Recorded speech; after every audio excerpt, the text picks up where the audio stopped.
Incompetent people surround me wherever I go, and I wish it wasn't out of line to tell them so. The waiter never seems to get my order right. Seems like I got to complain almost every night. How much longer can I take this abuse? I try to be nice, but what's the use when I'm the only one that does anything right? Sometimes it seems like the world is run by chimpanzees, even though some of them might come with college degrees. It's getting hard to separate the facts from fiction, but I think I can say with obvious conviction that in this old world, everybody's wrong but me.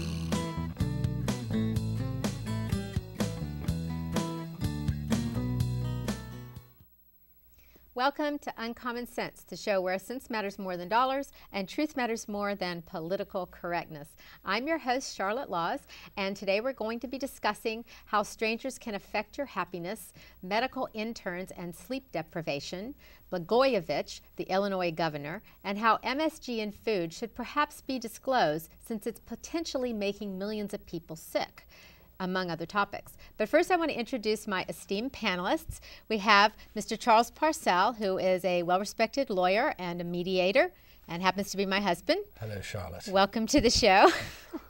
And we have Mr. Garrett Swain, who is a talented singer-songwriter, wrote the theme song for this show, and welcome to the show.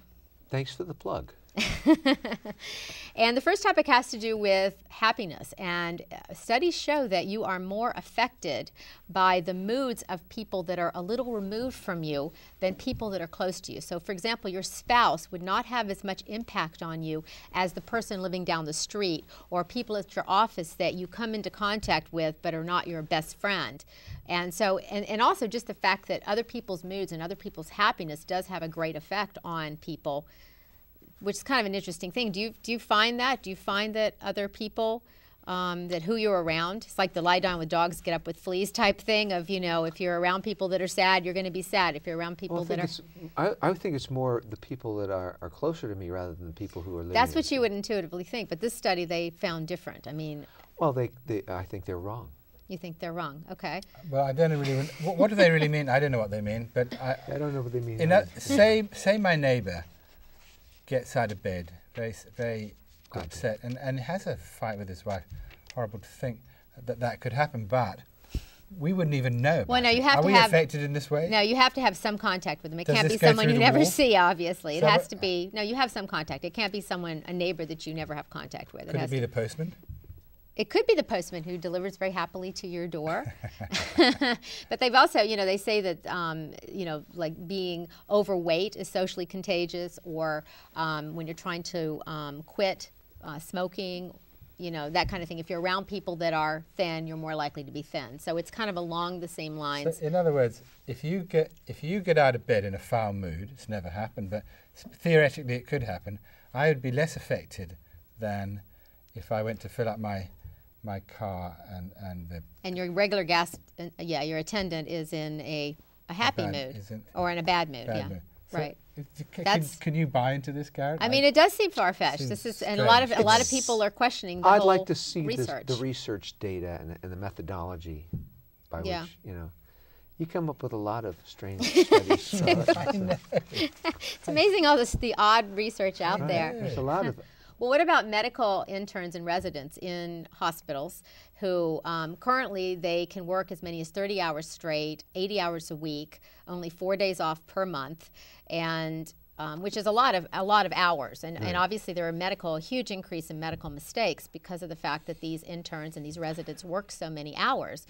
Now there is a push to get it reduced to 16 hours straight. I personally think that's still way too much time. What is the point of torturing these people? Well, I think it's partly tradition. which is this jumping through the hoops. Like, I had to do it, so now you've got to do it. And it's the toughening up.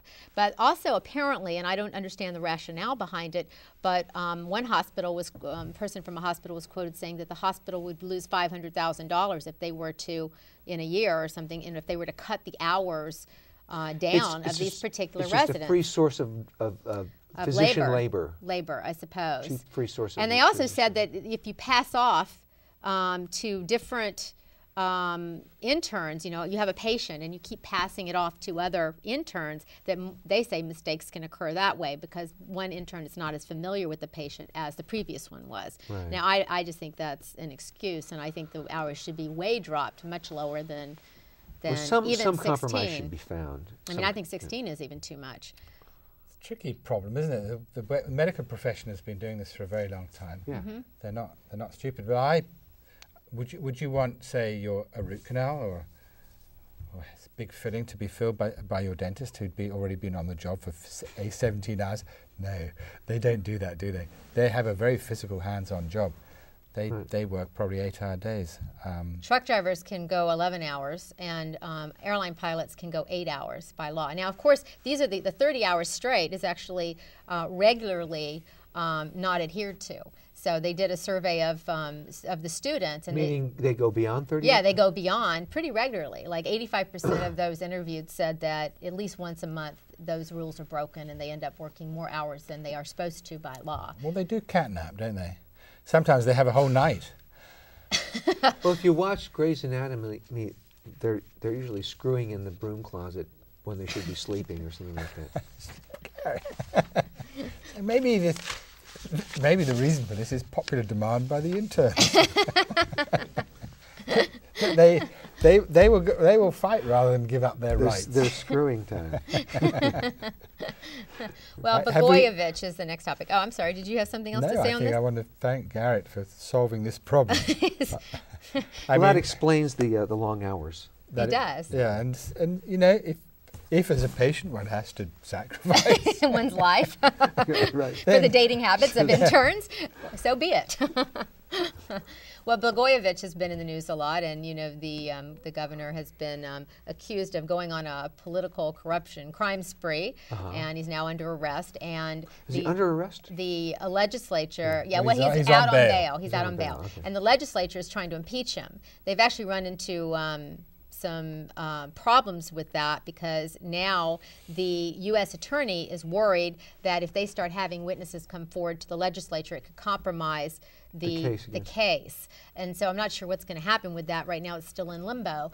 But do you think that and some commentators say that what he did is really pretty much what other people do? He was just too stupid. He just said it in a way that... It was wiretapped. Well, it was wiretapped, and also he just was so blatant about it. If he had said it in a sneaky way, like a normal politician would do, you know, because these kind of favors, this tit for tat, this quid pro quo, some say go on all the time. Governors get to sell the vacated Senate seats of their state. The politicians in general do these kinds of favors, is what some people say. Now, I've heard you say that you think California politicians are not corrupt at all. Well, I was told... That's because he works in the California public. How much were you paid to say that? That's right. No, I was repeating what I heard from a very... You have an ambassadorship coming up. I was repeating what I heard from a very senior judge who did point out, he pointed out, we don't get so much of this in California. We did, though. We had, was it Randy Cunningham? Well, he was a congressman. Congressman, He was a federal congressman. So still he was from California. Right. Well, but you know, some states... This judge said to me, some states, you know, corruption in the judiciary is endemic. We really don't have that in California. And I thought about it, and I thought the same is probably true for the most part of our politicians, and that what a blessing that is in California that we don't. I think that's generally true too, from what I've heard. Compared with other states, I've heard that Louisiana is incredibly corrupt, and Illinois, and Maryland was corrupt. Tennessee is very corrupt. Just that's what you Louisiana, New Jersey, I think, are the ones I've heard are the worst, and Illinois. Well, Louisiana, however, you know, is responsible for two of the great expressions I think of all time. One, vote early and often, and the other is I can't lose this election unless I'm found in bed with a lab boy or a dead girl. That was the governor who said that. Great. Past governor. Who said that? Oh, well, I won't repeat his name. Well, I believe it was the... Might hurt or damage his reputation. Is he still the governor? No, he's not anymore. Well, Governor Edwards it was. But, you know, you know, this thing that says, oh, everyone is corrupt, so why not? No, there's a very good reason why not, of course. But I'm supposed to make a joke, aren't I, Charlotte? You don't have to make jokes. No, okay, I won't make a joke. I think corruption is where it exists is a terrible problem and terribly difficult to root out.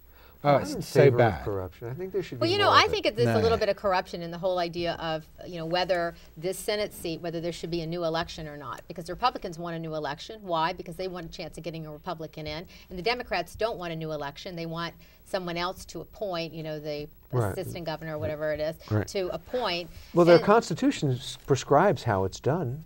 Well, there's debate over it. I'm not sure it is that clear cut. Really? And to me, is corruption. The idea that your entire reasoning is based on how it's going to affect your party. Well, you know, That's I think absurd. corruption gets a bad rap.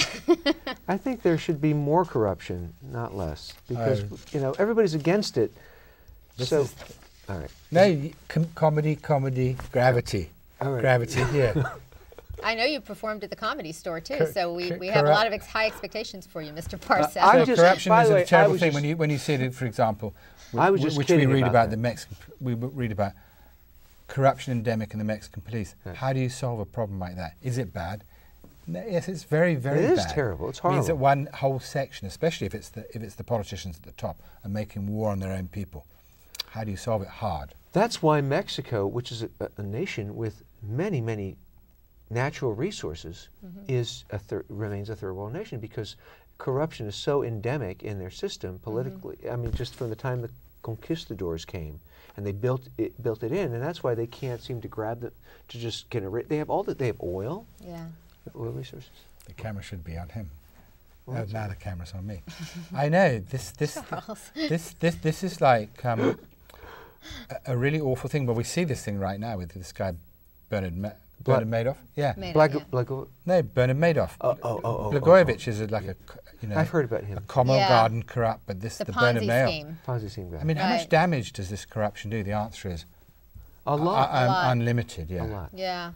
Well, do you think that if you are, and I'm not sure what the law is on it, but if you, I mean, I assume you have to turn someone in, but for example, if Rahm Emanuel, who is the chief of staff going to be the chief of staff for Barack Obama, if he had conversations and knew, for example, that the governor was asking for these kinds of favors, should he have turned him in to authorities? I mean, that's another question. You know, is that some sort of a, improper act or? Well, I would have to say, considering how widespread corruption is in Illinois, you can't hold people responsible for turning other people in. You mean for not turning? For not turning them in. You know, considering that it's kind of a vague, it's a gray area, because does that make you a co-conspirator, or does it make you just somebody who just knows how politics is done, and doesn't like it, but doesn't want to, knows that he can't take up a lance and like Don Quixote and ride against this huge thing, and this time he's got bigger fish to fry. He's about to become chief of staff to Barack Obama. Right. So I don't know if we can hold him responsible for not turning the guy in. I don't know what it reveals, but. Well, I mean, I think that would be a better way to weed out corruption in politics. If you had a requirement that people did have to turn in that kind of conduct, right. I think that you'd have less corruption, because someone would be very afraid to make those kinds of offers if they didn't know who they could trust and who they couldn't trust. There you go. So now you want a system where no one knows who they can trust and who they can't That's trust. Communism. That you can't even have you can't even have a conversation. No, corruption is pretty easy. I mean, Blagojevich, from what we read, is clearly corrupt. Now, to say that Raul Emanuel had a conversation and now this doesn't work at all. And furthermore, you shouldn't even talk like this. This new government's about to go in and try to cope with the biggest problem since the Great Depression. That's true. Now we're going to ruin their lives by making them, exactly. Blagojevich, in addition to all the massive damage he's done in Illinois, is now going to drag the whole administration down with him. I hope not. No, I hope not too. Yeah, I mean, I don't think you will. So I mean, No. to me, I don't know. There's got to be a dozen ways to get the guy out of office. We just got to figure out something to do. He's got to go. well, he's probably going to be impeached. It's just Yeah, a question yeah, of whether they yeah. can do it right now or not. But monosodium glutamate, which I hated that when you actually. I shouldn't make the joke, but when you What? said, well, because when Garrett said a dozen ways to get him out of office, I was going to say, after all, this is Chicago. and it is. But I withdraw that. there's for really the only record. one way in Chicago, right? Well, yeah, in Chicago is yeah. For good. Monosodium glutamate, which is something that I only recently. So this has ruined my entire. If I had a career, it would have ruined my career to make a crack at Chicago. Is that bad? No. No, Well, I guess Jane why Enno would could get that- away with it. Why would that? Ruin your. Why are you your so political worried career? about I'm- what people think all the I'm time? very worried because of your political career. I'd never want to do anything against. Let's go on to the next topic. MSG. MSG. Now I get migraines. I've had migraines my whole life. That's and monosodium glutamate, by the way. glutamate. Glutamate. With a- Monosodium glutamate. With a- Has anyone ever seen this substance? Yes. No. It's accent. You ever You've had seen that it? spice accent? Accent is monosodium glutamate? Pretty much. Pure monosodium glutamate. Why would anybody? Because it just tastes good. Yeah. And where do you get monosodium? Is it By comes accident from at the the store. Accent at the store. Accent. Oh my gosh, I spice. never It's knew a that brand they name. actually just sell it. But I Those think- people are smart. They figured out the direct way to the consumer. Right, They don't exactly. have to sneak it into anything. Where does it come from? Does it come Probably from the China. Or the Andean mountains? Or Somebody possibly figured out from, it makes things taste good. Do you accent. find it in the ground? But it's terrible. I mean, people get ill from it, hear. and it's not only just I've never noticed anything. MSG. It can be 43 different hidden sources on the label. So it can be, yeast, gelatin, textured protein, calcium calcianate. There's just so many different things that it can possibly be. Then what could it possibly be? Those are MSG. They can either they have MSG in them, or they definitely do, or they probably do, and you don't even know with Well, some of the things. MSG is a very specific chemical compound. It's got a. Yeah, but all of these things got label. I'm sodium. talking about the labels on a product in the store. But what's it made of? Is it a white It's a white powder. powder? And it's got like crystals, white crystals. Sounds like a drug to me. It does. It is. It's monosodium glutamate. And But it has to go through your mouth, not It through your does. nose. right. I guess. I don't know. No, it doesn't. I mean, it probably could get into your system because you can even find it in shampoos. You Really? can find, chewing gum. I mean, it's unbelievable. It's like 15 times more likely to find it in products today than in 1969. And there's been an increase in migraine headaches. Now, I don't know if it's related to that, but it could be.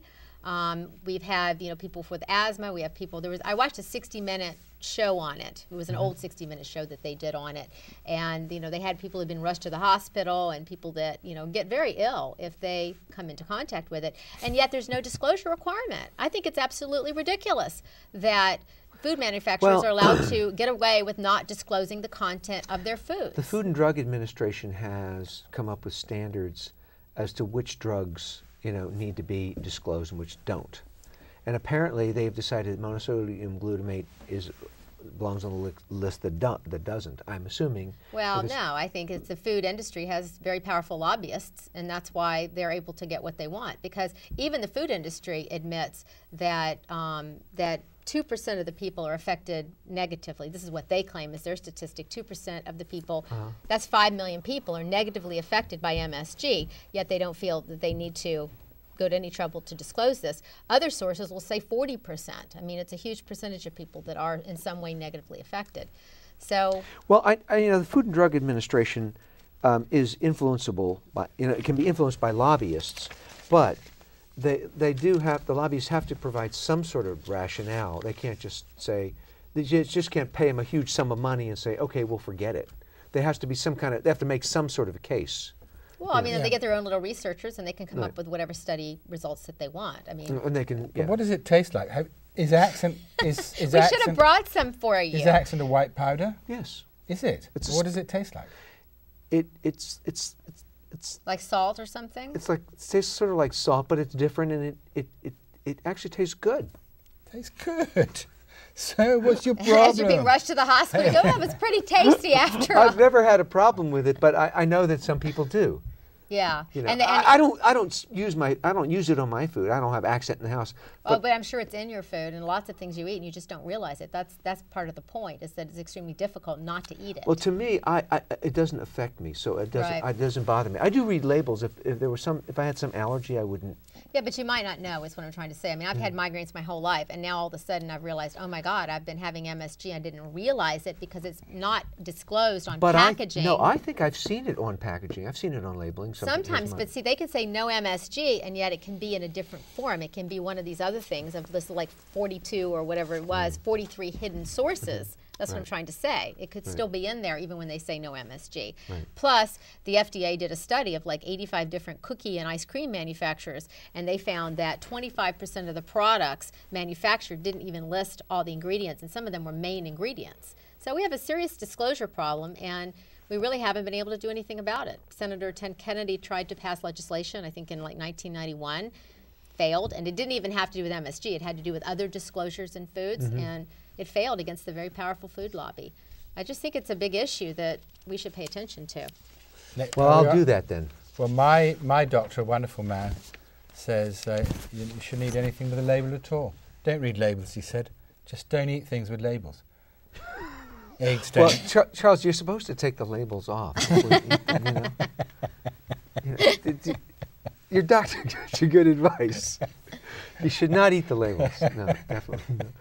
So do you consider, your face is so red now. I thought that was the best part. Oh, you spit on him now. It's okay, I didn't notice.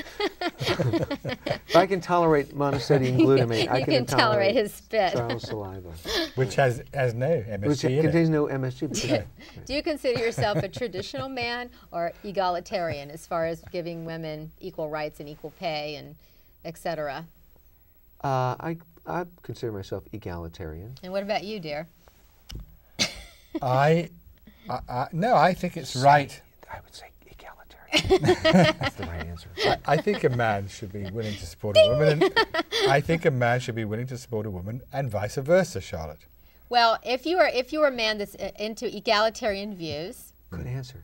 It was a good. You make $8,500 less pay than a traditional man who believes a woman's place is in the kitchen, who's et cetera. If you're a woman who's egalitarian, which I happen to be, then I make $1,500 more than somebody like Sarah Palin, who doesn't obviously believe that and who has traditional views. Right. And I thought that was pretty interesting. Do you have any guesses as to why that might be? Why women who believe in egalitarianism, or my guess would be feminism. Yeah, feminism. Feminism. Okay. Right. Would make less. I mean, I would think they'd be more. No, they make more. And I would say that's because they're confident in themselves and they think they're worthy of more, probably. Right, exactly. But with the men, I think the women who believe in the traditional thing are women who want to be supported. And so therefore they're less ambitious about working in That's probably true too. Yeah, that makes sense. Yeah, but I want to be supported. but I feel that it could be that being egalitarian, if you're a guy, takes so much mental and psychic energy. Right. Is it something so unnatural? I'm just posing the question. Perhaps more research is needed. Well, I think that a lot of the men that have the traditional views are in blue collar jobs. So when they're comparing, they're not comparing against a blue collar and a white collar. They're comparing against someone in the same kind of profession. Oh, they are? So yeah. So that's kind of skewing it. So I think that might be why somebody who's more macho in a blue collar job might be more likely to. Earn more than than somebody who's seen more as more wimbly, and not as strong and as powerful. And it could be because you come up with such off the wall and interesting topics that there's a whole profession of people who write articles like us, so that you can take them up, so that people like me and Garrett can make fools of themselves on television. That could be a whole industry. That's what I think the reason is for. There's also a difference in pay for women. As you know, women make 80% of what men make. And when they ask women what they want more than anything, they want more money at work. They want an increase in pay. Whereas men want what? More manicure, manicure provision or what, health care, child care? What do you mean? What I mean is that everybody wants more money. No, I know, but they don't make as much as men, is what I'm saying. Women still don't make as much as men. And I actually have a theory. I've read statistics that have questioned that. because of the way that you know, a lot of women leave before they leave to raise children before they attain the seniority to earn the higher levels of money. So I mean, some of those statistics are questionable, I think. Well, I've read, but I'm not sure. I have a theory, unless you want to say something. Yeah, My theory, and I said this to you before, actually, on a previous show, is that apparently, and this is something I didn't know until maybe a month ago, is that employers pay more money for to provide health care for their female employees than they do their male employees. And I just wonder if it could skew salaries a bit, because employer thinks, oh, well, I'm paying, you know, X salary to this person, Y salary to that person, but the X person, the female, I have to pay more insurance, so therefore I don't want to give her the raise because I'm paying more for her health insurance. Because it's true that women cost more money if there's a difference. But if you give them a raise, it doesn't raise the cost of their health care. No, but they're still paying more. The employer, if they're providing health care, they're already paying more for their female employees than they would their male employees, which means they may not have incentive to raise the females' money. I think that's an actuarial incongruity, inequality that you know, should be rectified. I think it should be rectified too. I think the insurance companies should rectify that. I don't think that should happen. But but because it does happen, I'm just wondering if that could be play into the, you know, the equation. The whole way medical costs are calculated are so incredibly skewed that it doesn't really make sense to. It ends up kind of skewing all these other data that you're talking about. I know. I always wonder who's getting the information and putting it out to the general public. That are women terribly dissatisfied with their pay, or is this constant comparison of people's pay? In the profession I'm in, there's tremendous disparities of pay. Between men and women? Well, between, you know, lawyers and lawyers. Yeah. So. But it's not based on sex. It's just based on whatever factor. People make, you know, different monies. So, but now this, you know, this is a habit of dividing it up. What about the women? What about different ethnicities? So you don't think that there should be any attention paid to the fact that women get less in general? You think it should just be as it is, and you free market, and you get I think hired should. I think. Well, she asked you. Go ahead. You know. Well, I just think it's, you know, this sorry. I think it's invidious. Jealousy, envy. There are better ways to live one's life than in the grip of these emotions. Thank you so much for joining us, and I hope we brought some uncommon sense into your life. As you putter through your day, remember, everybody's wrong but me and him and him. See you next time. We're right. Everybody's wrong but us. That's right. Even though some of them might come with college degrees, it's getting hard to separate the facts from fiction. But I think I can say with obvious conviction that in this old world, everybody's wrong but me. Everybody's wrong to disagree with me. That really chaps my eye. I thought it all through so very carefully. There's no point even considering the other side. Still